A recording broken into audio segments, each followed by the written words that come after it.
years later, the second crucial flip. Houston won the toss and became the new home of Ralph Sampson. Sampson stepped in, a year's learning process, and on the way, the Rookie of the Year award as Houston made its turn. What's up? With your head. Hello? Yeah, hold on. Head, it is. The odds are infinitesimal. The Rockets did it again, won the flip, another franchise flip, and they will pair Ralph Sampson with Hakeem "The Dream" Olajuwon. We're in New York City for the NBA draft, and in just a few moments, the Twin Towers will be moved to Houston.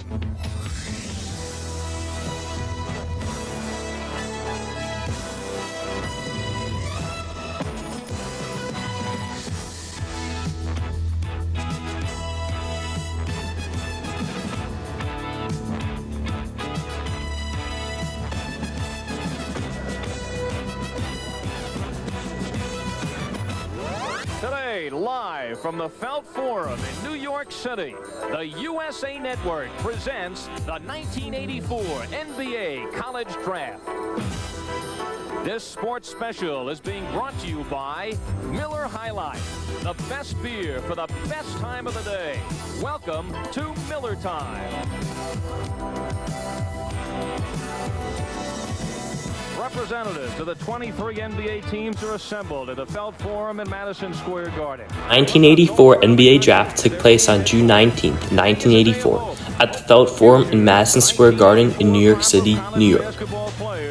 Ready to be harvested. The course of many lives. This is considered to be the or one of the greatest NBA drafts of all time.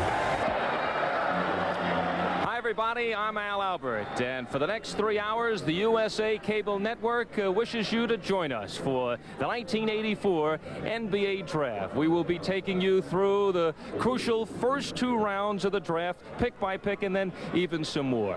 Last season the big story was Ralph Sampson. This year, incredibly, the Houston Rockets have the #1 pick again and will pair Hakeem Olajuwon with Ralph Sampson. Last year it was Sampson and the rest of the draft. This year there are 6 bona fide superstars that will be going. Also after that, there's a group of perhaps 3 or 4 players that are also ticketed for stardom. And the accent this year is on size. The projection, 4 centers will be going in the first round. And on the list of power forwards, there are at least 12 players that could go in the first round. There is no question the success of the Boston Celtics in the championship series has had a heavy influence on the draft this year. And we are very happy to have with us again to help analyze the draft the head coach at St. John's University, one of the most well-respected coaches in basketball, Lou Conasec. And Lou, you've been on both sides. As the head coach of the New York Nets, you have been drafting college players, and with St. John's you have seen players moving into the pros on draft day. What is going on right now in all the minds? It's like the excitement in this room here. From 2 points of view, management is quite concerned. Have we made the right choice? Is he going to work out for us? Is he going to be able to fit in? And from the player's point of view now, where am I going to be drafted? In what position? And in what town? Do I have to pull up stakes and go and leave my home? So there's many, many points that have to be looked at. But all in all, it's a great day for basketball. Many of the top picks are here right now. They are anxiously awaiting to see exactly where their future lies. And when they find out, they will be sharing their initial thoughts with Eddie Doucette. Okay, Al Albert, thank you very much, and that's exactly right. For basketball aficionados, this is what you would have to consider a smorgasbord, the creme de la creme. We'll have them here, and what we don't have here, for those of you who might be concerned that some of those fellas are away working out for the U.S. Olympic team, we'll go to Bloomington, Indiana, and to the site of the Olympic Training Center, and have an opportunity to talk firsthand with the likes of Perkins and Jordan, Alvin Robertson, Tim McCormick, Eric Turner, Leon Wood, Vern Fleming, and Lancaster Gordon. So we have covered all points here today, and we think we'll get a pretty good idea about how these fellas will feel about going to the teams that will choose them on this draft day 1984. Right now we're going to send it to a fellow who I've had the pleasure of working with these last few years on USA, and he'll get some insight from some of the folks here in the crowd at the Felt Forum. That's my old buddy from the Northwest, Steve Jones. Steve? Well, thank you, Eddie. Of course, we'll be out here not only to get some insight, but we'll take a look at just how brightly the future is going to burn for some of these franchises when they make these selections. We'll try to give you some updates as we're down here in the pit to check the phones to make sure that there are no last-minute changes, and also to take a look and analyze whether teams have had their needs met. Back to you, Al. And we are moments away from the NBA doors to swing open to its future stars. We'll be back with the commissioner's address to open things up, and then Hakeem will get his dream.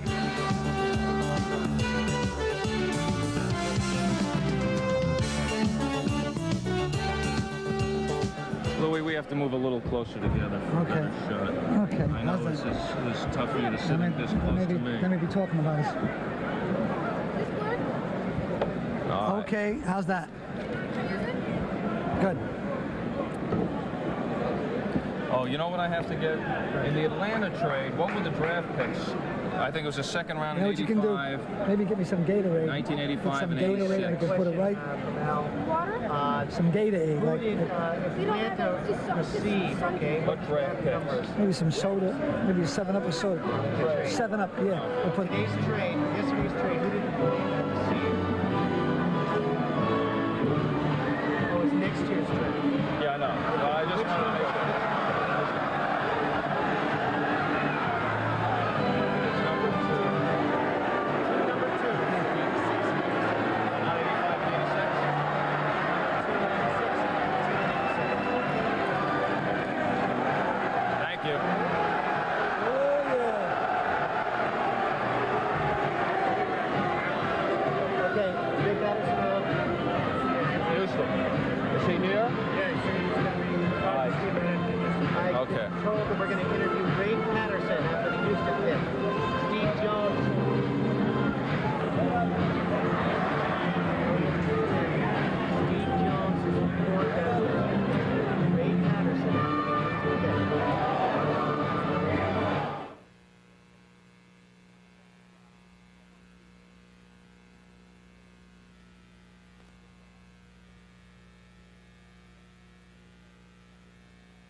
That's the order of choices for the first round. The Philadelphia 76ers will have 3 picks. Portland, Dallas, and San Diego will each have 2 picks, and then there will be 4 teams that will be just watching the first round. The Knicks, Denver, Seattle, and Golden State, they have no picks in the first round.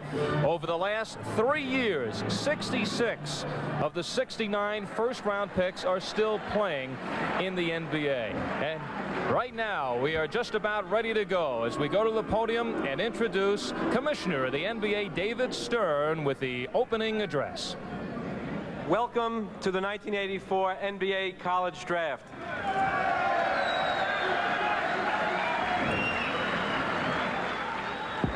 A special welcome to our fans here in the Felt Forum. And those across the country attending similar gatherings in many of our league cities, and to the viewers coast to coast on the USA Cable Network. As an added attraction today, we're going to have a special feed from Bloomington, Indiana, where our Olympic team is training to meet in a series of exhibition games with NBA All-Stars.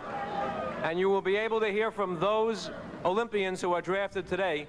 And I know that everyone here and across the country joins me in wishing Coach Knight and the Olympic team the best in the upcoming Olympics. This was David Stern's first draft as a commissioner in the NBA. The USA basketball team will also compete in the Before we begin, let me say a word about the rules and procedures governing the draft. The only players who may be selected in this college draft are those who are eligible under the NBA bylaws. In particular, please note that any player with remaining intercollegiate basketball eligibility cannot be selected in this draft unless he was among those players who renounced his intercollegiate eligibility prior to 45 days ago. Upon request, Marty Blake, who is here with us, will provide to any team his best information with respect to the eligibility of any player that team proposes to select. However, if the draft eligibility of a player is contested by another club, the league office will then conduct a full investigation into the matter immediately following the draft. If it should later be determined that the player was in fact ineligible, the club selecting him will have forfeited the pick used for that purpose. Now, before opening the draft officially, The Houston Rockets had the first pick in the NBA draft the year prior in the 1983 NBA draft and selected Ralph Sampson. Now the Houston Rockets had the first pick in the 1984 NBA draft. For the remaining rounds, 6 through 10, only 1 minute per selection will be permitted. The first selection will be made by Houston. Well, the Houston Rockets, the #1 pick for the second straight season. It is considered that once in 15 years a team can draft a center. Once in 25 years a team could draft a superstar center.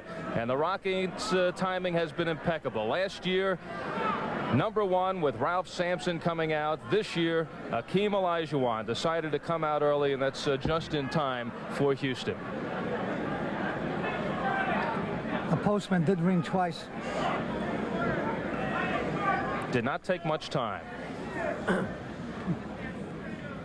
The Houston Rockets, who are represented here by owner Charlie Thomas and his daughter Tracy, select Hakeem Olajuwon of the University of Houston. It is official. The well-attired Hakeem Olajuwon, who started playing basketball just 5 years ago from Nigeria, is now the #1 pick. He does not have to go too far. From the University of Houston, will now be playing, incredibly, alongside of Ralph Sampson for the Houston Rockets. The Houston Rockets selected with the first pick in the 1984 NBA draft Hakeem Olajuwon out of the University of Houston. Let's just say he was one of the greatest players of all time. Here in the United States.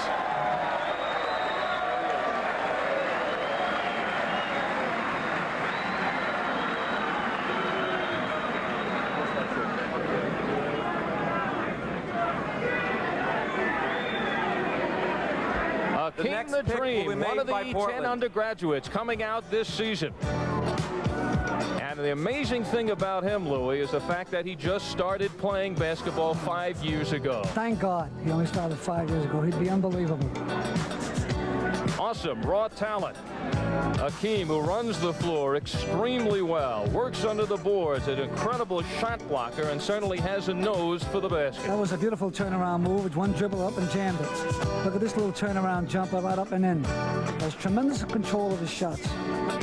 The All-American, Southwest Conference Player of the Year last season, who averaged 17 points a game and just under 14 rebounds per.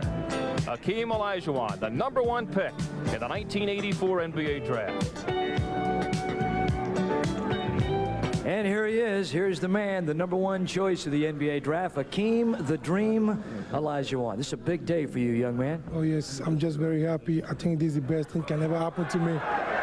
Hakeem was just telling me that he and his mom and dad have just flown here the last couple of days from Nigeria. So you got the whole family in on this one. Oh, yes. I just want them to see what's going on in the United States. Well, this has become, Houston that is, has become kind of a second home for you. I mean, you must feel comfortable knowing that you're going back to a place where people know you and you've got a lot of friends. I think I'm just very lucky to stay in Houston. That's the best thing can ever happen to me. Hakeem, tell me a little bit about some of the experiences you've had in playing against NBA players. I know in the past, during the summers, you've had a chance to go head-to-head with Moses Malone. Quite an experience. Oh, yes. Moses Malone is a very big player, and he's very physical. I think I'm not to be competing with all these players. I think that perhaps you're a pretty big guy yourself, and maybe you can be able to dish out a little of the same. Oh, yes. I mean, just keep trying. Well, how about a Moses Malone? Has he taken you under his wing a little bit and tried to show you some of the ins and outs of the game? He's just trying to tell me what's going on in the NBA and how to come up. I think he's a very good friend of mine. All right, good friend until the season starts, and then it becomes a different ball game. Now, Ralph Sampson, he's already in place in Houston, and they tell me that Ralph Sampson and Hakeem Olajuwon were going to give it a go and try and play together on the same team. How do you envision that? I think that's going to be a good combination to play with Ralph.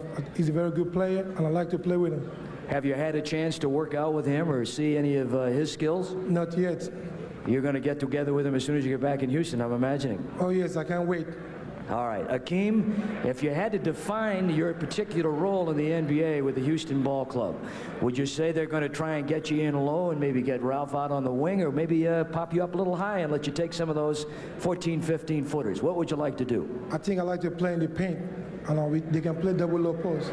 He didn't take him long to learn that phrase, did it? Playing in the paint. Hakeem the Dream, #1 draft choice of the Houston Rockets. Let's go to Steve Jones right now, has this reaction. Steve?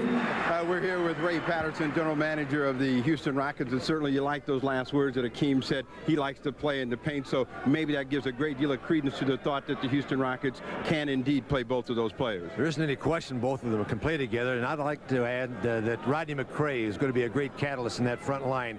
I think all three of them can play well together. Well, now it's been said that in the West, teams have really got themselves together to beat the Los Angeles Lakers, and with what you have done, perhaps it will be the Houston Rockets. You have the same sentiment. Well, time will tell, of course, but we're off to a good start, Steve. All right, now one last question. Is there anything that can pry one of those players away from you, Samson or Hakeem, before the 80-45 season gets underway? Well, let me ask you, can you think of anything that could pry him away? Well, a couple of farms, probably. All right. Okay. All right, let's go back to Al Albert. All right, Steve and Lou Conasecca, can it work? Oh, I think it will work, because it's both a luxury and a commodity, because you always have to be concerned about injuries. You have to be concerned about when you play a long season, people getting tired. And don't forget, for about 15-20 minutes, those two players can cause havoc on the opposing teams. It may prove to be a defensive problem, but I'd love to have that defensive problem. All right, we'll be talking more about that as these 3 hours continue. Now the second choice, owned by the Portland Trailblazers. Let's go to the commissioner, David Stern. Portland selects Sam Bowie, University of Kentucky. Sam Bowie, the young man who came back from a stress fracture injury, the left shin bone. He was out for 2 seasons. The Portland Trailblazers selected with the second pick in the 1984 NBA draft Sam Bowie out of the University of Kentucky. I think we got an indication that Bowie was definitely going to Portland when he came in here carrying a Portland Trailblazer jacket. There was no doubt about that, Al. I think he'll fit in very well for Jack Ramsey. Jack likes to use the center as a disher-offer, likes to use him as a blocker, a postman. I think he'll work very well. And after last season, I don't think there was any question that Sam Bowie has fully recovered from the stress fractures after the 2-year layoff. He has exceptional quickness for a big man, as you see how he runs the court extremely well, could get inside at 7'1" and block the shots. An outstanding high post passer. He passed up the Olympics. Remember, he was a member of the 1980 Olympic squad. He has great flexibility. He can play inside, outside, runs the court well. I think he's going to make a great pro. And Lou, what do you say for a young player who sat out 2 formative years and has come back to regain it? Well, I think it shows the type of perseverance he has, that he was able to withstand all that misery and come back and perform, and look where he's now. Portland Trailblazers have selected Sam Bowie. Okay, Al Albert and the rest of our viewers across the country and the folks here at Felt Forum, get a good look at this very handsome young man, Sam Bowie from the Portland Trailblazers, the #1 pick of Portland. And Sam, courage has been your middle name. You've had to really fight back from some adversity, and I know a lot of folks, particularly yourself, are happy to see this day arrive. Right, I had a 2-year layoff with my leg injury, but if I wouldn't have had the support from the community of Lexington as well as the state of Kentucky, I don't think I'd have been able to do it without their help. I'd like to take this time to thank my mother for sticking behind me, and she knows how much I love her. And right now, I'd just like to say, Mom, I made it.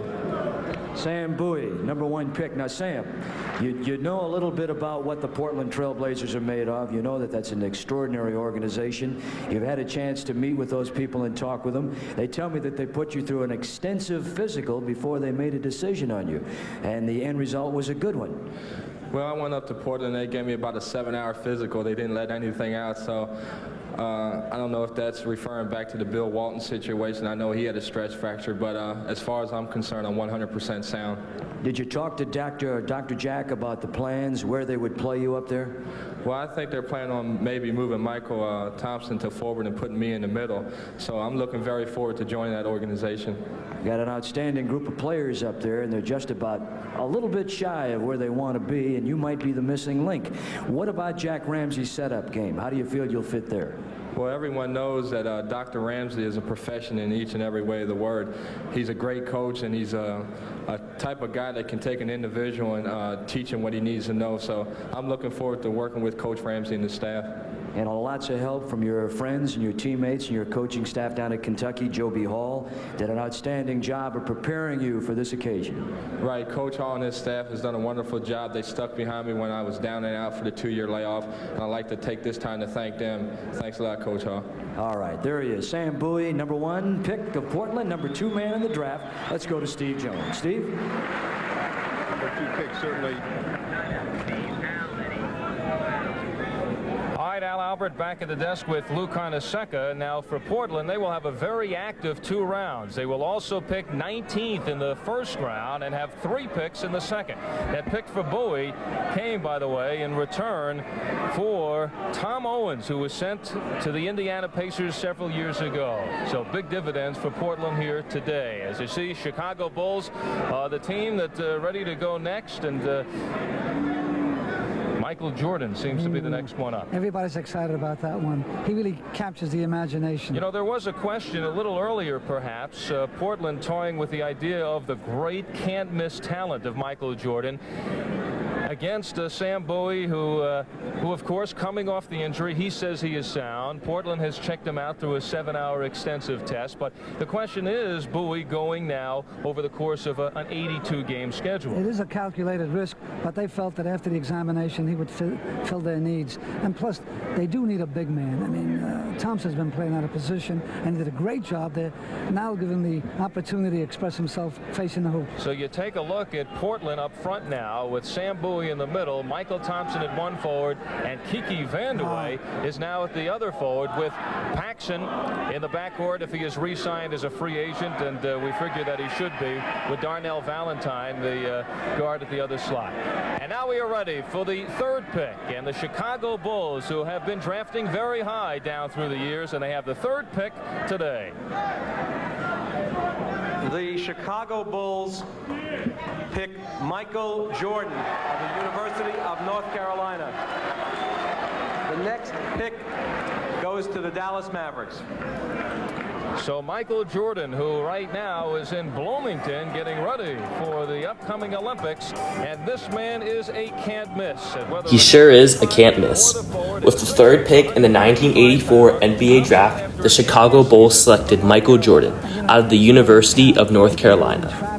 This was the first pick out of the University of North Carolina in this draft. And let's just say, I think they made the right move here, selecting who most all consider the greatest basketball player of all time. The GOAT, the greatest player of all time, MJ, Michael Jordan. And there is no question that Michael Jordan will step right in. He is star material, a great shooter, superb athletic ability. There are many teams who are trying to pry away that 3rd pick and Michael Jordan from Chicago. But Jordan now joins Watley, Wiggins, and Daly in Chicago. And we will return to the Felt Forum for the 4th pick. The Dallas Mavericks are up next in the 1984 NBA. On the Jordan thing. Just so we get warmed up. Get the motor humming.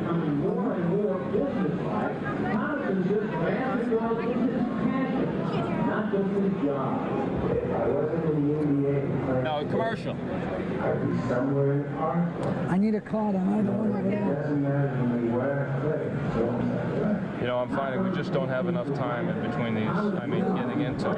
Especially the first picks you want to talk about. Yeah. Isaiah, what would you want your life to be? And I had to sit down and write it out on paper. What would I want my life to be? This would be it. Wake up in the morning. He's a pivotal. Come home, eat. A pivotal pick. At night, got a game. Travel to New York, San Diego. Welcome back to the Felt Forum. The first 3 picks have been made. Houston going with Hakeem Olajuwon, Portland with Sam Bowie, and Chicago selecting Michael Jordan. So those are 3 of the Super 6 we were talking about. The next 3 picks, not necessarily in order, will be Sam Perkins along with Mel Turpin and also Charles Barkley. But this is the pivotal pick. It is Dallas with the 4th one, and there's the question there of whether they will go with the big center they've been looking for in Mel Turpin, or go with the great all-around, again, can't miss, Sam Perkins of North Carolina. Either way, you can't go wrong. It's just what your pleasures are. I think either one is going to make a great pro. And, you know, Turpin is more of the banger. Although he bangs, he can also go outside and hit the jumper. Now, as far as our boy Perkins, he's like a surgeon. He has the ability to knife you and cut you up pretty good. I think they're both great choices. Well, Dallas' choice compliments of the Cleveland Cavaliers in return for Mike Bratz. The Dallas Mavericks have this 4th pick and will be getting at least a big man. Dallas selects Sam Perkins of the University of North Carolina. And the Mavericks go with the consensus. They have taken 6'9" Sam Perkins, who right now is with his teammate Michael Jordan in Bloomington. A great pro. I think. Talk about a college that has great players coming out of it, the University of North Carolina. With the 4th pick in the 1984 NBA draft, the Dallas Mavericks selected Sam Perkins out of the University of North Carolina. And this was the 2nd consecutive pick in this draft that a player came out of the University of North Carolina. What a great selection here.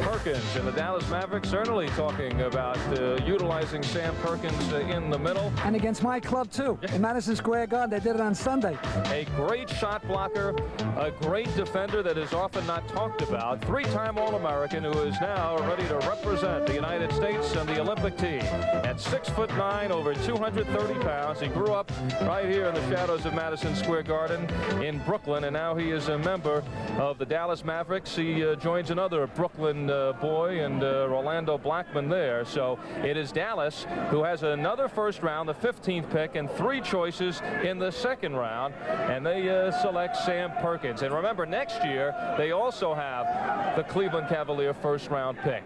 They will have 8 first round picks in the last 4 years. That's the foundation. They're going to be a team of the future. And with Marta there, Marta's an excellent coach who does a great job with young people. He'll be able to mold them in the system that he wants. And they're going to be a great powerhouse, perhaps a dynasty of the future like the Boston Celtics and the LA Lakers. And now there comes a question, what happens to the logjam up front for Dallas? Because there's Aguirre up front and Vincent and Pat Cummings, Bill Garnett, Kurt Nymphius, Dale Ellis. Well, that perhaps remains to be seen. That's a nice problem. All right, next up, the 76ers, the former champions, knocked out in the first round of the playoffs this year. They come back with a trifecta. They have 3 picks in the first round, number 5 here, then the 10th pick, and then the 22nd. They're in an awfully good position. They can pick 3 pretty good ball players. The Philadelphia 76ers select Charles Barkley of Auburn University. The round mound of rebound, tipping the scales, the latest at 300 pounds. He is one of the most exciting players to come out of college. And he now will be alongside Julius Erving and Moses Malone in the city of brotherly love. Well, I think that's a good choice. And he can score. He'll excite the crowd. With the 5th pick in the 1984 NBA draft, the Philadelphia 76ers selected Charles Barkley out of Auburn University. And let's just say it was another great pick here. Sir Charles, the Chuckster, was drafted here. Many of you may know him as a player, and many of you may know him as an analyst, or both. Once again, what a great pick here. Said he wanted him down to 215. Bobby Knight was asked if he ever had a player who was really heavy, and Knight said not for long. Well, I would certainly like to open up a pizza concession in their vicinity, and I think it'd help me an awful lot. Charles Barkley, undergraduate, leaving Auburn after his junior season, 21 years old. At 6'6", he was the Southeast Conference Player of the Year. That is over guys like Bowie and Turpin. Oh, he's got great measures. He can jump, he can jam, he can get up and down the court. He's just a great player. Look at the move. Look at that control. At his size, he really defies description. Unbelievable. as you take a look at Charles Barkley. Antoine Carr was at the trials. He said that Barkley has the finesse of Julius Erving, the power of Moses Malone, can handle the ball like any guard anywhere. Barkley says, though, he does have a weight problem. He says, I don't eat a lot, just all the time. But I think in 110 games, he'll lose that weight. Charles Barkley, the 5th pick, now a Philadelphia 76er. And here he is, folks, the number 5 pick right here, Charles Barkley of the Philadelphia 76ers. And Charles, you get a chance to step into a team there with a pretty nice nucleus, I would say, with Moses and Julius and the rest of the gang, Andrew, Tony. Any ideas about how you're going to slide into that little team? Well, they already have a great team, and hopefully they'll play me at the power forward position. And I hope I can learn from Moses and Dr. J and all the great players they already have. Charles, a lot of talk about your performance at the Olympic tryouts, and many people disappointed. They thought that you should have made that team. Was the decision based primarily on the fact that they thought perhaps you didn't fit the scheme, the theme, the type of players that they had in the makeup that Bobby Knight had structured for the Olympic team? No, sir. I thought it was my inability to play defense. I have a trouble playing defense because we played primarily zone at Auburn. And I think I have a long way to go before I'm up to the level of intensity that Coach Knight wanted. So it's just going to take a lot of hard work. Opportunity there in Philadelphia. They've had Mark Ivoroni over there. He'll give you a battle, but I'm sure you're ready for that one. Well, I'm just looking forward to going there and trying to learn. I feel like I can learn a lot from Mark Ivoroni. He's a great player. What about the reputation of liking to sit down in front of a couple of pizzas and do a job? What about that? Well, you know, I get a lot of talk about my weight, but I think that I can control my weight, and I feel like when I go to camp, I'll lose a lot of weight, and I'm just looking forward to the opportunity. I don't worry about what people say about my weight or anything. They say you're very quick on your feet. You can get up and down that floor. And yet there have been some people that said you plan on losing a little weight. You're going to try and keep it about where it is, or what are your thoughts on that? Well, I think I'm going to try to play around 260, 265. But first of all, I'd like to say something. I'd just like to thank God, most of all, for being in this position. And I'd like to thank my mother and grandmother, who I think are the 2 greatest ladies on earth. And I'd just like to say hello to my mother and grandmother. They're great. All right, Charles Barkley, we're going to be hearing a lot from him, playing at 265 for Philadelphia, next to Big Mo. Charles Barkley of Auburn, number 1 pick, Philadelphia. Steve Jones with a former NBA great and a former New York Knicks. Steve? Well, Earl Monroe, the original Magic Man, we've gone through the first 5 picks here, and they have been considered can't miss. Now, you were number 1 pick, and you know about the pressures. How about some of the pressure on the first 5 players? You think that it's a little bit too much for a player to walk in and think he's going to take over the situation like he's done in college? Well, I think that really depends on the type of team that he's going to. A lot of teams, draft a first-round draft choice that they can wait a couple years for him to develop, and then other teams draft a guy that they want to come in and take over immediately. I think that, in the case of some of the guys that have gone in the first 5, I think most of those guys will come in and make a pretty good impact on the team that they're going to go to. All right. Do you think that the game has changed dramatically from the point when you were drafted to today, to where it's a different game altogether, and they have a great deal of trouble projecting exactly how these players are going to play from college to pros? Well, I think it's a little different in the sense that you have more guys with more ability now to play. Teams are playing 10 men instead of playing just 7 nowadays. And I think that in terms of the guys that are being drafted now, they'll get into the game and play initially for maybe 10 minutes at a time, and then they'll move on as the season progresses. All right, Earl, well, thank you very much. Let's go up to Commissioner David Stern.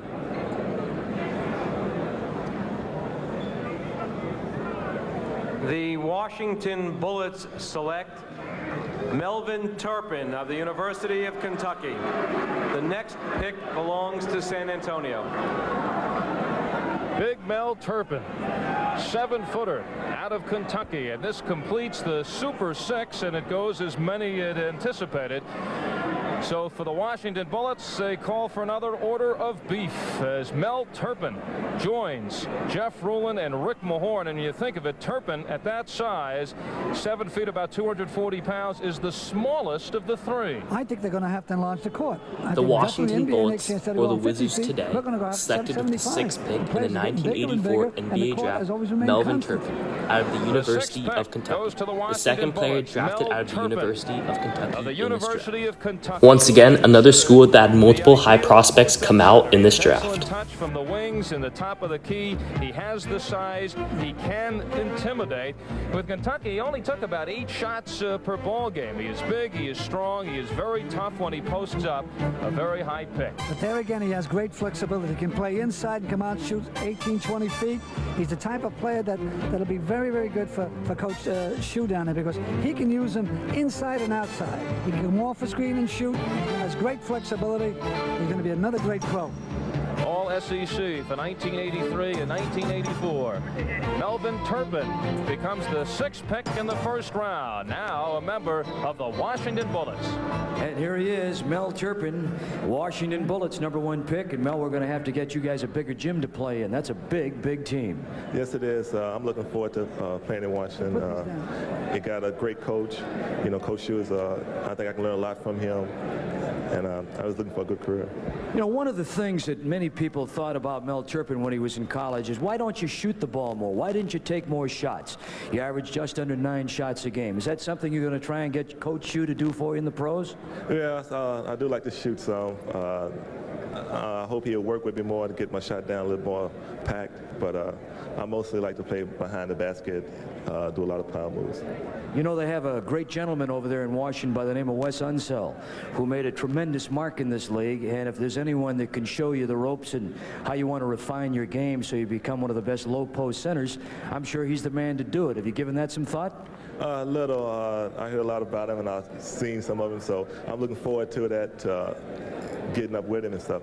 But I'm glad that I'm here, and I'm glad State's finally, you know, they made a good choice, I think. All right, now you had a chance to play in tandem with Sam Bowie, so you're used to playing with another big man. The transition then shouldn't be that difficult in going over to Washington and playing with a Rulin or a Mahorn. No, I don't think it'll be that much different. You know, now I get a chance to play with some guys my own size and a lot taller, so I think that's going to help me out a lot to get my career started on its way. All right, Mel Turpin, we want to wish you the best. We'll see you this year in the NBA. Right now, let's go to Commissioner David Stern and our next pick. The San Antonio Spurs select Alvin Robertson of the University of Arkansas. Well, with new coach Con Fitzsimmons making his first choice at San Antonio, there were 3 guards. The San Antonio Spurs selected the 7th pick in the 1984 NBA draft, Alvin Robertson, out of the University of Arkansas. Considered the top defensive guard coming out of college, and also he can score. He is certainly in the legacy of Arkansas, the Moncriefs and the Darrell Walkers, Ron Brewer also, who came in the backcourt. And now it is Alvin Robertson. They say he defends like Darrell Walker, but he is a better ball handler and a better shooter. Well, I'll tell you, if you have your mouth open, you better be careful, because he'll steal your teeth. Has tremendous hands, very quick, aggressive, goes to the board real hard, and is going to improve his outside shooting. A great, great choice. And I think the San Antonio Spurs can use a player like that, because their guards are starting to get, they need guards in that position, especially defensively. Alvin Robertson. And now the logjam in the backcourt with San Antonio with George Gervin, Johnny Moore. Lucas is a free agent. John Paxson in his 2nd season. We'll be back at the Felt Forum for more of the NBA draft.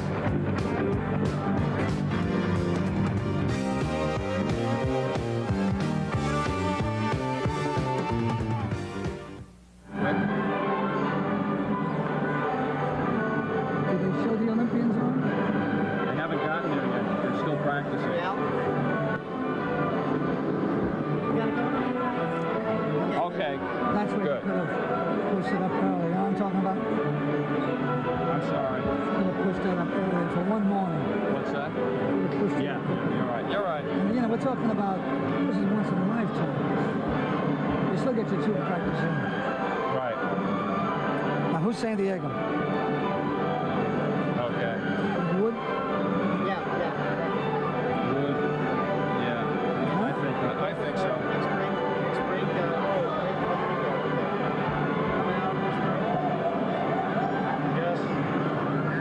Yeah. Go right to this. Welcome back to the Felt Forum in New York City. Al Albert with Lou Carnesecca, Eddie Doucette, and Steve Jones, as we have gone through 7 picks of the first round. Calvert Robertson, the 7th pick with San Antonio, and there, perhaps a collector's item, the Clippers logo with San Diego. The team has moved to Los Angeles, but that is now in the courts. The NBA taking the Clippers to task, and remains to be seen where they'll be playing. But wherever they'll be playing, Lou, they certainly do well in this draft, because now they have the 8th pick, and they will also have the 14th pick in the first round. They have an excellent chance to help themselves. They could use some help. They had some problems this past year trying to stay in the ball game. They could either go for a guard or they go for a big power forward.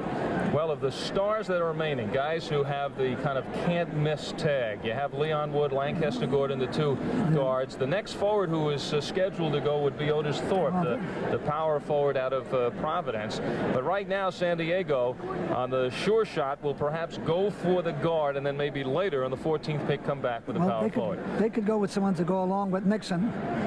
All right, we check closely. This is the Clippers table, and they have to make their decision now, and it probably will come down between Leon Wood and Lancaster Gordon.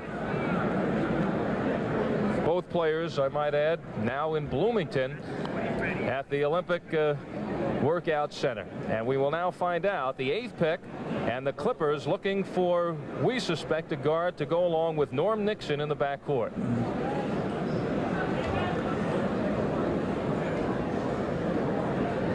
The Clippers select Lancaster Gordon from the University of Louisville. Here's a young man that has a great future. Belongs to Kansas City. Well, it was projected that Gordon may go down to the 10th pick with the Philadelphia 76ers, but he is now the 8th pick in the draft. And they said that if he goes with a perfect team, meaning if he goes with a good point guard, as Lou, you were talking about getting with the right team, that it certainly would be both to the team and Gordon's advantage. Because he can get up and down the court very quickly, has improved his outside shot, excellent defense, and his future is still ahead of him. He didn't take that many shots with Louisville. This is an excellent pro. Has a great ball. The Los Angeles Clippers selected for the 8th pick in the 1984 NBA draft Lancaster Gordon out of the University of Louisville. Whether San Diego or Los Angeles. That little jumper, he hits right around the foul line. Very unselfish player, Lancaster Gordon out of the University of Louisville, is now a member of the Clippers. And Lancaster Gordon is one of 8 players who are in Bloomington right now. We have a hookup, and we'll be able to talk to the Olympians that are being drafted. But right now, we understand they are in extensive workouts under the tutelage of Bobby Knight. And as soon as they complete that, they will join us here. You know, Lancaster is excellent in the transition game. He's played that for 4 years at the University of Louisville. Also played in a half-court system where everything was structured. Excellent pro, has good feel for the game, and is a pressure play. Well, Kansas City is up next, the 9th pick. The question now for Lancaster Gordon, where will he be going to find a home? Is it San Diego or Los Angeles? More on that. Let's go to Eddie Doucette. All right, Al, I think that the San Diego Clippers have a very interesting situation in that with a Lancaster Gordon and a Norm Nixon, they have potentially a very fine young guard line. Now, the question is, what's going to happen with Bill Walton? As many of you know, they have not signed him. There's a lot of talk about what they're going to do with Bill Walton. If they make a trade, do they make a deal? A lot of talk about possibly moving Walton to the LA Lakers. If it is a crosstown move, that would be interesting. If it happens to be down the freeway, that would be something else. Then what do they do? Who do they move in the middle? Do they make a deal for another big man? A lot of things, a lot of balls up in the air. But right now, they did what they had to do in getting that man that would play opposite Norm Nixon, take a little pressure off him, and that is Lancaster Gordon. Now, one thing that you might want to consider in factoring in this situation, a young fellow who emerged very rapidly toward the end of the season for San Diego was a former Louisville player himself, Derek Smith. That might make things a lot easier for both these people because they were teammates and they were friends, and there's a good chance that they might be able to help each other out.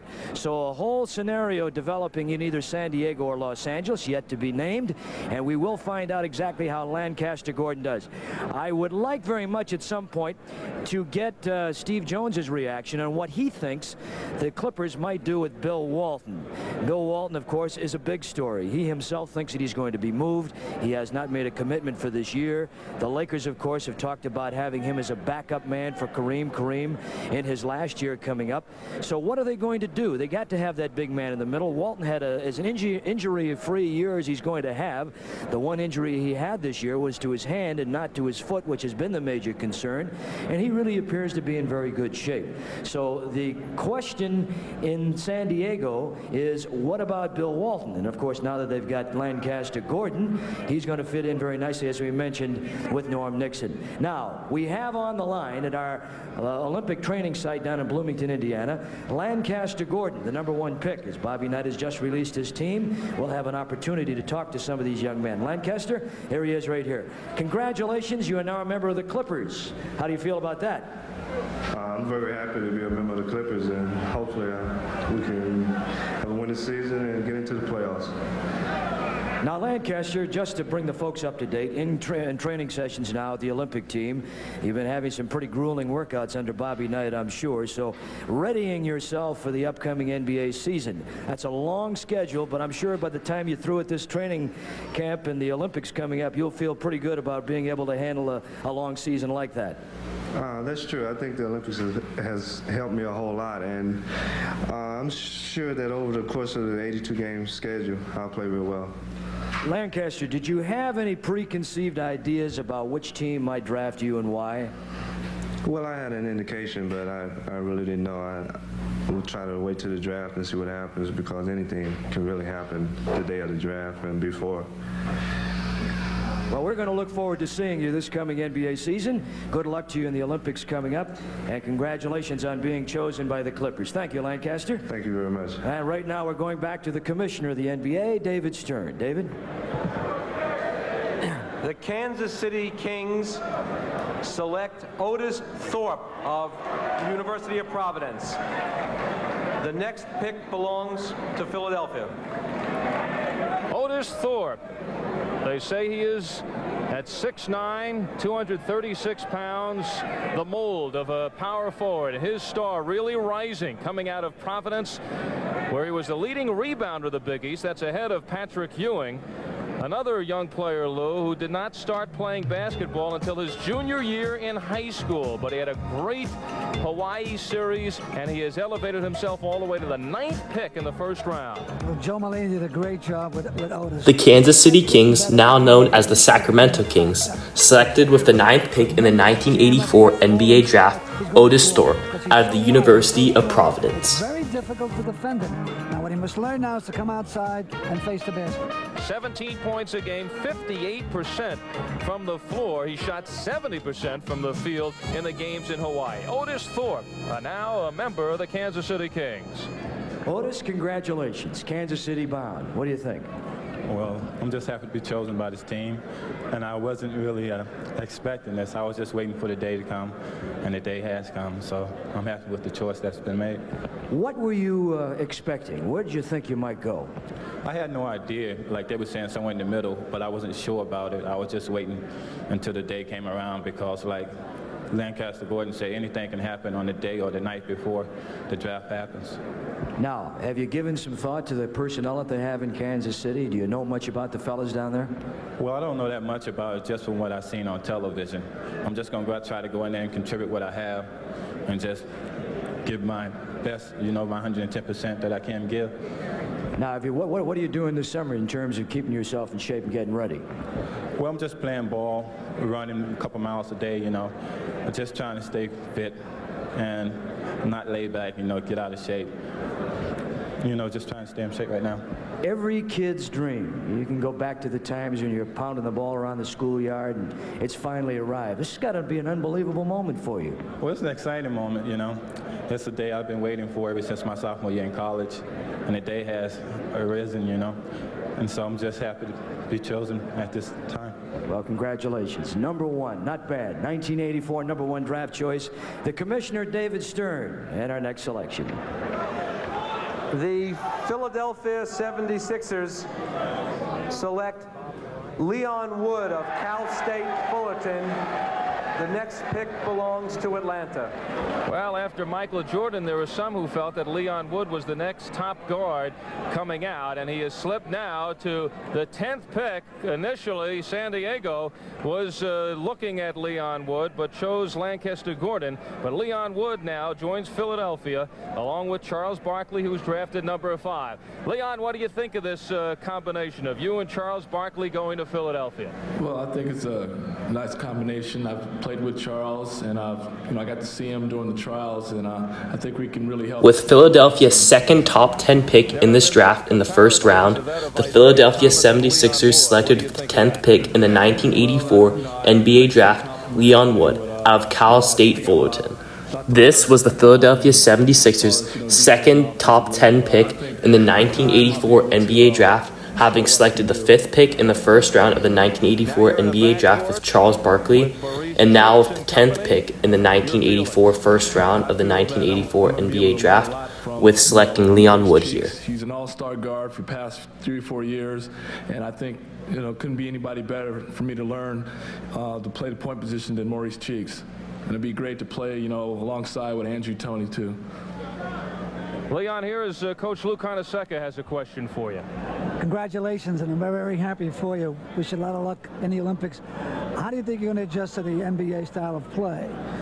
Well, I think if after just anything, it'd probably be, the 82-game schedule and the traveling, from city to city and all, different times of the day. I think that'll probably be the most toughest adjustment for me. I know you see the court very well, and players like to play with you because you're a great, great dispenser. I congratulate you and lots of luck in the Olympics. Thank you very much. Leon Wood, who is right now in Bloomington. And Leon, we wish you the best of luck in the upcoming Olympics, and we'll see you in Philadelphia come the fall.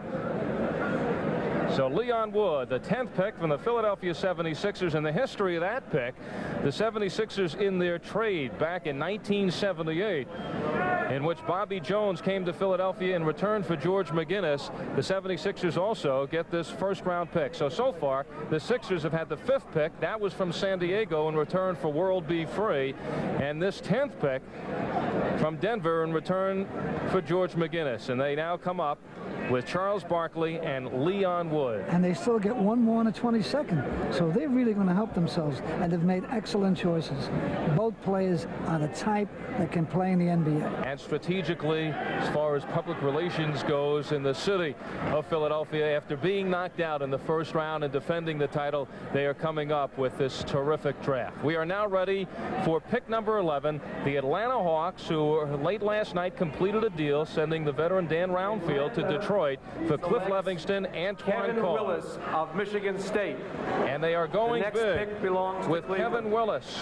The Philadelphia 76ers had 3 first-round picks in this 1984 NBA draft, having the 5th pick, the 10th pick, and also the 22nd pick in this draft. Because he has great, great strength, has a nice touch. All he needs is the time. And with Atlanta, he's going to get the opportunity to play. And I think this is important. From Michigan State, Kevin Willis becomes the 11th pick in the first round. He was beset by injuries throughout his senior year, but he came on strong. He had a terrific Aloha Classic, and it has moved him right here up to the upper echelon of the first round. He runs the court extremely well as any big man in the NBA, they say. And he is very aggressive. He can play both the center or a power forward position. And he becomes the 11th pick and now is on the Atlanta Hawks. The Atlanta Hawks selected for the 11th pick in the 1984 NBA draft Kevin Willis out of Michigan State University. All right, here he is, and he's a happy guy right now indeed, Al. He is right up there with the Atlanta Ball Club, very bright young coaching staff down there, and a good opportunity to step right in. I think you'd have to say that the turning point for you was a good performance at the Aloha Classic this spring in Hawaii. Other than that, it might have been a little lower down on the first round. Yes, my high school coach stressed to me that I have to go out in Hawaii and play well and condition myself to play well. And when I get out there and just do the things that I need to do in order to play well and come out on top. You had some injury problems as a senior at Michigan State. How are you feeling now? Well, I hurt my ankle in the early part of the season, and I think now it's healed 100%, and I'm ready to go now. 7 feet, about 220. Do you figure you can pack about 20 more pounds on those bones? Yes, I'll condition myself all summer, and I'll do the necessary things that I have to do to get 10 or 15 more pounds on me and prepare myself for the NBA. You've got another 7+ footer down there in Tree Rollins. That's a tough tree to climb. Yes, it is. I think I learned a lot from Tree Rollins. He's a very good ball player, I think, and in a matter of time and playing behind him, I think that I'll establish myself as being a good center too. Did you get a chance to talk to your college coach, Judd Heathcote, about the possibilities of playing as a pro? And if so, what was some of the advice that he gave you coming in? Just do the necessary things that pro scouts are looking for, and don't go in with the idea that you're the greatest one there. Just go at a level that you have to do things you have to do. Now this summer you'll have an opportunity to slide over there to Lansing and maybe get together with Magic and share some of the secrets of the league. He's pretty open about those kind of things, isn't he? Yes, he is. We talked a matter of times last summer about the draft and what I have to do to get in the first round and whatnot. And so when I leave here and go back home, I'm quite sure we'll talk again. All right, now what do you work on now? You feel that there are certain qualities of your game that need strengthening at this point? Yes, I can strengthen my defense, and I would say my shooting, but my ball handling and ability to get up and down the court is very good. The physical play of the Big Ten, I'm sure that that's going to stand you in good stead for what you're ahead of in the NBA. You got an Olajuwon and some of these fellas that you'll be going up against. I'm sure that you're well aware of the fact that you're going to have to get tough. Right. I enjoy playing a physical ball game. That's a part of my game. I always did enjoy it because I think I'm essentially a strong player, and I like playing the physical game. You know, I've seen the college game over the last few years take on so many of the nuances of the pro game, so many of the things that the pros do. I'm sure that on Sunday afternoons and on days when you fellas aren't playing, have an opportunity to follow the pros and try and emulate a lot of the things that they do. Right. I watch a lot of the playoffs and the semi games and whatnot, and I watch the teams and especially the centers and the power forwards and see what they have and see the things they do that might help me along the way. You know, one of the things that I've noticed in going over to Hawaii and watching the youngsters who are getting themselves ready for the pros the last few years is the fact that some of the people start slowly and then they build and develop toward the end of the week. It becomes a question of getting some confidence and realizing that you can play with this level of talent. Did you have that feeling over the week, or were you feeling pretty good about your chances on the way in? Well, I felt pretty good about my chances because of my games down in Hawaii. I had played very well. Then I went down to Chicago and played very well, and that boosted my value up a little bit. So I figured that I come in here feeling with the attitude that I'll be all right. Heard a lot of good words about you. Best of luck. This is the number 11 pick in the first round. He's going to Atlanta, and Mike Fratello. One thing for sure, your boss won't have to look down on you. He's a little guy, and he's a good one to work with. Exactly right. Thank you. All right. Here he is, Kevin Willis, Michigan State. Let's go back to Commissioner David Stern. The Cleveland Cavaliers select Tim McCormick of the University of Michigan. The next pick belongs to Phoenix.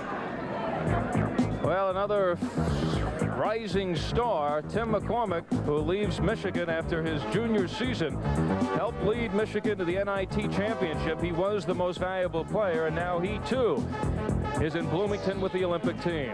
There's no doubt that playing in the Olympics is going to really help him. He really came on very, very strong, and he didn't take that many shots with this club, but he made the most of it. An excellent player whose future lies ahead of him. He'll be able to do a good job, and especially with Cleveland, with that young front. The Cleveland Cavaliers selected with the 12th pick in the 1984 NBA draft Tim McCormick out of the University of Michigan. Spell him or move him to the power forward spot, and it is Tim McCormick, the pick of the Cleveland Cavaliers. Most felt it would be Kenny Fields, but they go high with Tim McCormick in the 12th pick of the first round. Tim, welcome to the NBA. This is Eddie Doucette in New York, and we're talking to you live from Bloomington, as most of our viewers can see. Congratulations to you. You're Cleveland bound. I don't know how you feel about this, but many people thought that you might be a project. You feel a little bit stronger about your abilities than that. You think you're ready to step in and make a contribution right now? I feel that I am. I think, first of all, I've really learned a lot this week working with Coach Knight, and I've had a lot of confidence in myself throughout my career. And I think that I'm just now showing people what I can do, and hopefully when I get to Cleveland, they'll have some confidence in me, let me grow within the program, and I feel that I'll be able to make an immediate contribution if I continue working hard. 58% shooter last season, yet they say you didn't get a chance to take that many shots. You going to try and change that as a pro? I'm not going to try to change my game. I'm going to go in and work hard at whatever the coach wants. At Michigan, we played with a lot of talented players and a very structured offense, and our offense didn't really call for me to shoot as much as I would have liked, but I felt that I had a successful career in Michigan. I improved a great deal as a player, and I'm going to just go in and work hard and do whatever the coaches want. 12 picks completed, as Scotty Sterling had pointed out. The draft pretty well going according to form. As we get on now to the 13th pick, and the Phoenix Suns. The Phoenix Suns making their only pick in the first round. They'll have one in the second. And, well, Phoenix with up front the likes of Lucas and Nance and Alvin Adams and Edwards and Roby, and the feeling that they will go for a guard. Let's find out. I think they'd like to get a player like Dennis Johnson to replace him when he left. If they get a player in that mold, they would love that. Well, the name has been Jay Humphries of Colorado. Let's find out if that is the pick. We go to the commissioner, David Stern. The Phoenix Suns select Jay Humphries of Colorado University. Well, they definitely went for a guard. The next pick belongs to the Clippers. The Phoenix Suns selected with the 13th pick in the 1984 NBA draft Jay Humphries out of Colorado University. Could even step in right next to Walter Davis in the backcourt. He was an excellent player this year for Colorado. Did a tremendous job. Really can move very quickly. Good defense. Has to work on his outside shot, but got great body control, as you can see.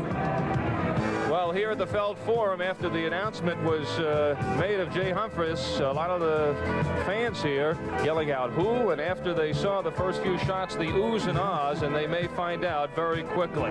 He is terrific without the ball. He is compared to Norm Nixon, but without the sure outside shot of a Norm Nixon. Jay Humphries of the University of Colorado, the 13th pick in the first round, now belongs to the Phoenix Suns.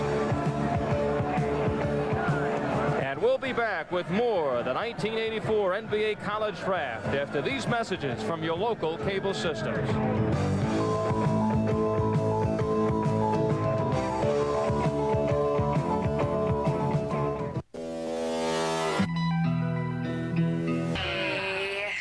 Welcome back to the Feld Forum in New York City for the 1984 NBA College Draft.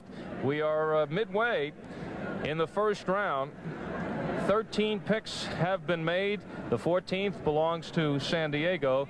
But first, let's go back to earlier today when the Chicago Bulls, having the 3rd pick in the draft, and went with sensational Michael Jordan of North Carolina. Jordan, who led North Carolina, now looking to step in to lead the Bulls into the promised land. And he also is leading the United States Olympic team. And he is out at Bloomington now. Next up is an interview with Michael Jordan. All right, Michael Jordan, this is Eddie Doucette, New York. How you feeling? Just fine. How you doing? Real good. College Player of the Year amongst so many other honors. Picked 3rd in the NBA draft by the Chicago Bulls. You'll be getting a chance to see close up Enos Watley and Wiggins and the rest of those fellas. How do you think you'll fit there? Well, hopefully I fit pretty well. I'm looking forward to it. I played with Enos when I came out of high school, so I'm looking forward to playing with him again. All right, now at 6'6", 195 pounds. Actually, you could play 2 positions. Which would you prefer? Well, it doesn't matter really. Whatever can contribute to the team. If I have to play small forward, if I have to play guard, whatever whatever the team needs. Some of the people who know this game best say that perhaps you're going to be a beautiful big guard. How do you feel about that? Well, hopefully that could become true. I'm not looking forward to going in and trying to live up to everyone else's expectations. I just want to go in and contribute the best way I could, and just look forward to whatever the coaches want. Do you know anything about Kevin Lockree's style of coaching and what he expects from his players? Not really. I'm looking forward to meeting Coach Lockree and looking forward to his coaching ability. Well, Michael, you've got a great opportunity to step in there and win a city that is crying for a winner. That is a fabulous sports town in Chicago. And with a little help from a fellow named Michael Jordan, perhaps you can turn that Bulls thing around. What do you think? Hopefully, I can go in and contribute and maybe turn it around. I'm looking forward to that. Well, Michael, we want to wish you the best. I know that Olympic team is shaping up, and I can't wait to see you next year in the NBA. Thank you very much. All right, Michael Jordan. Let's go back to the commissioner of this great league, David Stern. The Clippers select Michael Cage of San Diego State. 14th pick. With the Los Angeles Clippers' second first-round pick in the top 15 of the 1984 NBA draft, with the 14th pick in the 1984 NBA draft, the Los Angeles Clippers selected Michael Cage out of San Diego State University. Cage at 6'9", 228 pounds. They really helped themselves. They picked up a guard, not a nice power forward, who's a great rebounder inside, has a nice touch. And you never have enough of big fellas because you need them when you play 82, 84 games a year. And he's very tough inside. And he seems to be a very dedicated player who's made improvements every year. Out of Memphis, Tennessee, played high school ball on the same team with Keith Lee. And he's the only player ranked in the nation's top 10 in scoring and rebounding. San Diego had a good chance to see him play an awful lot. So they made an educated choice. Michael Cage, selected by the Clippers. Al, I think it's important to make note of just a thought or two here regarding Michael Cage. Here's a young man that did not get a lot of press because he was playing in a program that a lot of people didn't hear about. On the West Coast, it's a bit of a different story. But here in New York, I think the fans should become aware of this man, Michael Cage. He's 6'9", he's 220, all the things that you mentioned. He can do a lot of things. Atop that, he is a great individual, and he's the kind of player that coaches love to have. I think that was a good selection for the Clippers. I think they know him. They've watched him year in and year out. I think he's an outstanding leader. He's had to do a lot of things and shoulder a team that has had their problems over the last couple of years, and I think in the right situation he could be great. Question is now, what about Terry Cummings? And this is something that a lot of people are going to start thinking about. Does that mean that the Clippers have opened themselves up for a trade? Does Terry Cummings go someplace else? Similar style of players, both big forwards. Cummings a good one. He could bring something very good in return. I think that's something that we should keep in the back of our mind, because I believe that the Clippers are going to take some time and try and develop a Michael Cage. All right, now let's go down to Bloomington again, the site of the Olympic training camp, and of course that would be Bobby Knight's contingent down there. And we're going to have an opportunity to visit with Sam Perkins, who was also drafted up at the top of the first round. And Sam, if you can hear me down there in Bloomington, this is Eddie Doucette at New York Network. You have been picked by Dallas. I would have to say, Sam, you got good reason to smile, because you're going to one of the very best organizations in all of professional sports. They've done everything right. You're stepping into a system where almost all the pieces are in place, and you could be that last piece. Actually, you could be the guy that they've been waiting for the last couple of years. How do you feel, and what do you know about the Dallas organization? Well, I feel very fortunate about the pick. I talked to Dick Motta a little bit, and he told me the things I can do for him, but I don't know if I'm that missing link down there, but I'm happy with the choice that that Dallas selected me, and I'll just have to go down there and just start all over in a new program where they have a nice program down there. 6'9", 234. Let's give those numbers again. Last year you averaged 17.5 points a game, but you shoot it close to 60% from the floor. You'll be playing amongst all that tall timber. It gets pretty hectic down there at 6'9". Would you prefer to play out on the wing, or are you going to try and cast your lot in with the big man in the land of the Giants? Well, I think either position will will do. I think I'm capable of playing center and forward, but it all depends what Dick Motta wants, and especially the old coaching staff, and plus where I can contribute the most. But I'll be probably playing a little forward and center, and I think the spot I'm more weakest at is probably be center because of the bulk, and like you said, there's a lot of tall timber down there and a lot of beef, so I'm just gonna have to do a little work when I get down there. Bring your chainsaw. You may have to knock a few of those fellas down, but keep in mind one thing.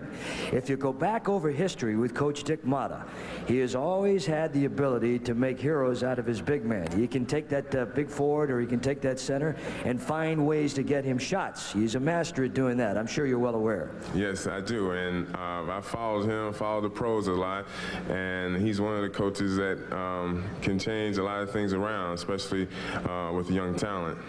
Well, you have a good little medium-range jumper. You got that ability to get inside and bang the boards, and I think you're going to be thrilled with what you find yourself in the middle of down in Dallas, Texas. Congratulations to you. Thank you. And save me one of those big, tall hats, will you? Sam Perkins, #1 pick of the Dallas Mavericks. Let's go back to the commissioner, David Stern. The Dallas Mavericks select Terrence Stansbury of Temple University. I can talk the next about pick belongs to Utah. I can talk about this fella. I can still remember it down. And then remember him taking the last shot that beat me in the Dallas Mavericks with their second first-round pick in this 1984 NBA draft. In the top 15 of this 1984 NBA draft, the Dallas Mavericks selected with the 15th pick in the 1984 NBA draft. The Dallas Mavericks selected Terrence Stansbury out of Temple University. Size 6'4.5", 175 pounds, the player of the year in Atlantic 10 out of Temple University. He can play both a guard and a small forward. A terrific athlete who is more of a scorer than a shooter, but he certainly knows how to shoot the outside shot. So in Dallas, you have now a three-point threat. Shot about 40% in three-pointers, hitting 49 of 123 from the downtown area last year. Let's go to Eddie DeSette and Steve Jones. All right, Steve, we have an interesting pick here by the Dallas Ball Club. What do you think of this one, Terrence Stansbury? Well, it looks like it's going to be a good backup for Rolando Blackman. I mean, Blackman's been a scoring machine for them, and when he's gone out of the ballgame, there's been a dramatic drop-off, and suddenly you get Stansbury, who can stick it from the outside just as well. It's a good selection, and again, Dallas has done an excellent job in the first round. They have done their homework. They have really built themselves a very, very nice situation. Are they putting pressure on themselves now, Steve, or do you still think that they might be a couple of years away? Well, they can't say they're putting pressure on themselves. They made the playoffs, so they're here now. They've got to play, and they've got to continue to build. They've got to go forward. So I think they're in an excellent position. They've done it through the draft. That has been their #1 model. We're going to build our team through the draft. They've got fine young talent down there. Now they got to mold it into that championship caliber. But bragging rights, you got to look a little bit away, and you see what Houston's putting together.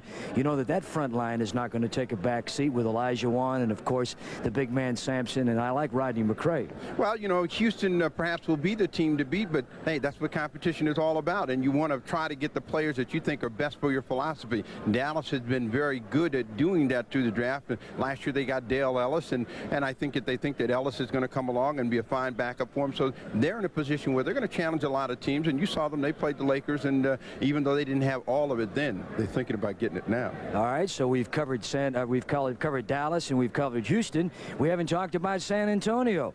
They're quietly sitting back there trying to reassemble, and they picked a young man, the 6th pick today, Alvin Robertson. What do you think? Well, they were looking for some defense. You know, they've got a lot of offensive players down there. Iceman, George Gervin, Ron Brewer to come behind him.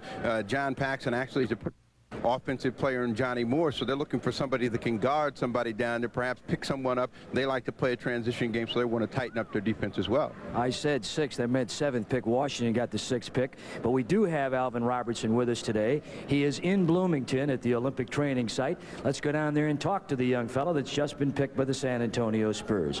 Alvin, Eddie DeSette, Steve Jones, we're in New York. We would like to find out a little bit about your feelings now, having been picked to the 7th selection in the first round. Well, I'm very happy to be a member of San Antonio Spurs Ball Club. Hopefully I can go down there and fit in some way and contribute to the team. Fortunately for Alvin, this is Steve Jones. You've had a chance to play a lot of man-to-man defense. Is that going to be one of the things that you're going to try to bring out, the fact that you're going to challenge somebody and make it difficult for them to score? Well, you always try to play to your strength, and a lot of people say that my strength is defense, and hopefully I can go out and play the aggressive man-to-man defense and be successful in the NBA. Well, we hear a lot of comparisons. Sidney Moncrief is the first name mentioned, Darrell Walker the second, and both those fellas having preceded you at Arkansas, both of them in the NBA, both of them #1 picks. Pretty good guys to pattern your game after, wouldn't you say? Yes, I'm very happy that I played and understudied those two guys, and hopefully I can be as successful as the both of them. Well, you're a lucky man having had a chance to work with those two fellas in your years down at Arkansas. Right now, we'd like to congratulate you again, and we're going to send it back to the commissioner, David Stern. David? Thank you. The Utah Jazz select John Stockton of Gonzaga University. The next pick belongs to New Jersey. Utah Jazz with Darren Durant still available. Local product out of BYU instead goes for... With the 16th pick in the 1984 NBA draft, the Utah Jazz selected John Stockton out of Gonzaga University. John Stockton would go on to become a legendary player in the basketball world and would go on to become one of the greatest basketball players of all time. What a legend. He played very well in the Olympic trials. I think his stock really went up. But speaking of Frank Layden, Frank thinks that this young man is the perfect point guard. Is unselfish, hits the player in the right place at the right time. There's no doubt, and he can score. Has a good 18, 20-foot jump shot. An excellent pick if you want a fella who's going to keep everybody happy. And Utah also looking for a man who could come off the bench and spell Ricky Green at that point guard spot. And they say this is the one. He averaged 21 points a game. You saw just under 7 assists per ball game. And he certainly made an impression at the Olympic trials. He had made the final 20, but was released on May 13th when the club was reduced to 16. He understands the game. He can control the tempo. And now he moves into a blossoming franchise, the Utah Jazz. Excellent choice. John Stockton, a surprise here at the Feld Forum, because his name certainly not on the lips of the fans here in New York. But he becomes the 16th pick. And what about the possibility now with Devin Durant, one of the leading scorers in the nation out of BYU. He was there for the Jazz for the taking, but they passed up on him, the local product, a local hero. Well, they probably were looking for a point guard because they do have scorers, and Durant is a great scorer. There's no doubt about that. He comes off, hits that jumper, can get an awful lot of points. In my opinion, I think Durant would make an excellent six-man. How much pressure do you feel Frank Layden was under to draft Durant? Well, the pressure's always, no matter what you do, when you get up in the morning, there's pressure to stay alive.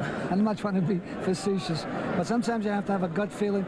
You have to go what you think is best for your club, and you live and die with those decisions. Well, Utah is now certainly at a situation where they are continuing to form a team that this year finished first place in the Midwest Division. Now, if this were the Utah Jazz of several years ago, where perhaps they were looking for PR value, where perhaps they had more spots to be taken, they could have gone with a Devin Durant. Well, you know, when you draft, the player better play. That's the important thing. If the guy comes in and contributes, you have no problem. If the guy comes and sits and doesn't play, then there's a problem.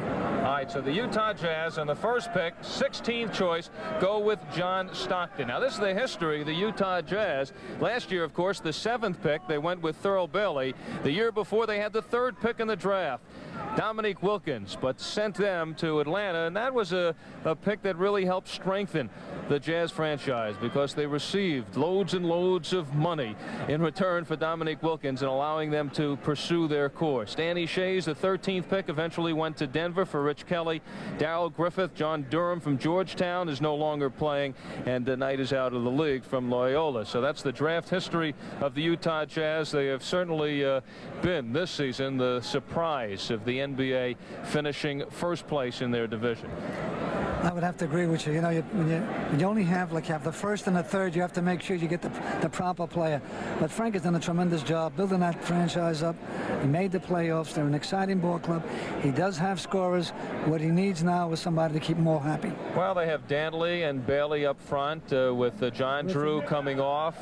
And also, of course, Mark Eaton developing in the middle. In the backcourt with Ricky Green and Darrell Griffith. They had Jerry Eves coming off the bench, but for the most part, they were forced to use Adrian Dantley at a guard spot at times. But now they have John Stockton, and Frank Layden certainly sticking his neck out because John Stockton really not a household name, but he is selected 16th. The New Jersey Nets are up 7th, and this is the most suspense we have had. They are getting down within the last minute to make their pick.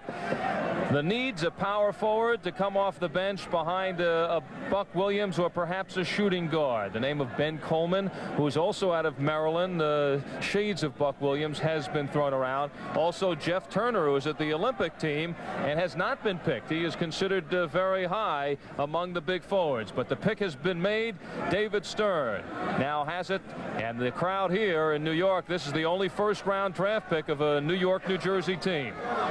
The New Jersey Nets select Jeff Turner of Vanderbilt University. The next pick belongs to Indiana. The New Jersey Nets selected with the 17th pick in the 1984 NBA draft Jeff Turner out of Vanderbilt University.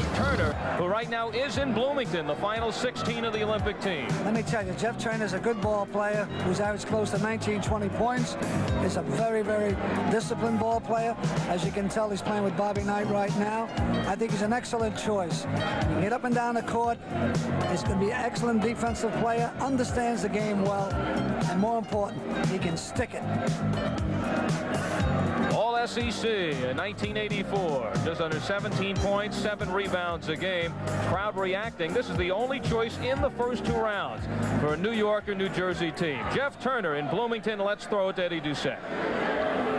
Jeff Turner of the New Jersey Nets picked it in the first round here, and Jeff, a lot of people in New York are kind of wondering, what about Jeff Turner? They've not heard a lot about you, yet you're down there in Bloomington, you're with the Olympic team. The people that have played with you and against you have the utmost of respect for you, and evidently you're going to have to come up to New York and prove something to these folks. 6'9 3/4, 234 pounds. Are you up to the challenge? I'm looking forward to it. I'm happy to be a part of the New Jersey organization, and it's quite an honor. You know, they had you penciled as their guy that they were looking for all the while, and yet it seems to be a little bit of a surprise to some of the New Yorkers who are perhaps some of the more educated basketball fans in the world. And I don't know, maybe you're a little confused about all of this, but yet your numbers stand for yourself. You've done an outstanding job down there at the Vanderbilt University program, 53% shooting and about 17 points a game. And I know that your coaches with the Olympic team are happy with what you're doing. Well, I think the trials have helped me out a lot. I've got a lot of exposure that I didn't get while I was at Vanderbilt, and you know, I hope that I can go up and do a good job up in New Jersey and earn the respect of the fans up there. Excellent shooter, good range, good job on the boards this past season. Cut down on your fouls, and you run very well. Does that pretty well assess what your senior year was all about? I think so. I think I don't. Hear you. Are you taking it next? I think I don't do a lot of things well, but I do everything fairly well, so I think that helps me out. The competition that you've got and you're going against every day down in Bloomington has got to make you feel that you're ready to handle the next step, the NBA. I think so. I'm playing against a lot of great players right now, and I feel like I'm improving every day, which is what you got to do to become, be a better basketball player. They say you're a fast and great student, so good luck to you in New Jersey. I think you're going to enjoy it in the NBA. Jeff Turner, New Jersey's #1 pick. Let's go back to the commissioner. Indiana selects Vern Fleming of the University of Georgia. The next pick belongs to Portland. And the cheer here, Vern. The Indiana Pacers selected with the 18th pick in the 1984 NBA draft Vern Fleming out of the University of Georgia. Two things, Number one, Indiana Indiana can use guard. As you know, they had difficulty last year in that position. And here's a fellow that I recruited in high school who's made tremendous progress at the University of Georgia. I can remember him last year in the regionals up at Syracuse. He really dug a dagger into my heart. He's a great player, the kind of kid that is going to get better and better. He's very quick, can pass, has great ability to steal the basketball. An excellent professional prospect. Vern Fleming from the University of Georgia, where he passed Dominique Wilkins as the leading scorer in Georgia history. Vern, congratulations. I'm delighted that you've been picked and you're going to play with a great club. It's also congratulations on making the Olympic team. That's a great feat. Thank you, Coach. Listen, how do you like it out there? How you doing? I think I'm doing pretty well. We're practicing hard and learning a lot from Coach Knight. And listen, Vern, if you can play for Coach Knight, you're going to play anywhere in the world because he really tests you. And don't forget to learn everything you can from him. And give my man Mullins my best regards. Okay, Coach. Oh, Vern. Vern Fleming. Vern, right here at the Feld Forum, a large gathering of New York fans, and very happy about your pick. I wonder if you have anything to say to the fans of New York. Thank them for cheering for me. I'm looking forward to playing for the Pacers, and hopefully can help them out next year. What do you see as your role stepping in with an Indiana team? Coach Carnesecca and I have been talking about the fact that for many players it happens to be the team they go to. Now you go to Indiana and there are certainly spots open in the backcourt. Yes, I really don't know. I'm just looking forward to playing and hopefully do well. Vern, you're going to be playing with another New Yorker, George Johnson, who played at St. John's. And I think you're going with a very fine club. Irvine and Donnie Walsh are excellent coaches. And don't forget, that club has an excellent front line with Kellogg, Williams, and Stemkanovich and Johnson. They need help in the backcourt, and they're looking for you to give it. So lots of luck. Okay, thank you, Coach. Vern, you're considered the second best defensive guard behind Alvin Robertson, who went earlier in the draft. Do you pride yourself on the defensive play along with what you can provide offensively? Yes, I like to play defense. I like to take the chance of guarding a great offensive player, so I play hard on defensive end. Vern Fleming, who is now a member of the Indiana Pacers. Vern, thanks for joining us and good luck in the Olympics. Okay, thank you too. Up to the podium, 19th pick belongs to Portland. On the second pick, they receive Sam Bowie. Selects Bernard Thompson of Fresno State. The next pick belongs to Detroit. Well, there were thoughts that the Portland Trailblazers would be going with the guard, but now 6'6.5". The Portland Trailblazers, with their second first-round pick in this 1984 NBA draft, selected in the top 19 of this 1984 NBA draft, the Portland Trailblazers selected for the 19th pick in the 1984 NBA draft, Bernard Thompson, out of Fresno State University. Let's just say this was a great pick, and he would turn out to be an amazing player in the NBA and in the basketball world. Make an excellent front forward line. He's flexible, he can score, he's quick, can drive. Excellent choice. I think Portland has helped themselves tremendously in this draft. And Bernard Thompson had helped himself tremendously in Hawaii with an outstanding series. Plays extremely hard. Bernard Thompson is the pick of the Portland Trailblazers. Now let's go to Steve Jones. No, we just got through listening to the New Jersey Nets pick, and they picked Jeff Turner. With me is Trent Tucker. He was selected a couple of years ago by the New York Knicks. An unpopular choice by the fans. Your thoughts about the fans' reaction when you came down and you were the #1 pick of the New York Knicks? I would say it was a warm welcome to New York. My first time ever being in New York. It was something different. It was The last pick was the last pick for this video. Thank you all so much for watching. If you want to, please subscribe. We're really trying to reach 3,000 subscribers and bring out the best content for you all. We really want to be the best sports draft history channel out there. Once again, thank you all so much for watching. God and the Lord bless. Sports Draft History is out. The best of luck to you, and I know that, being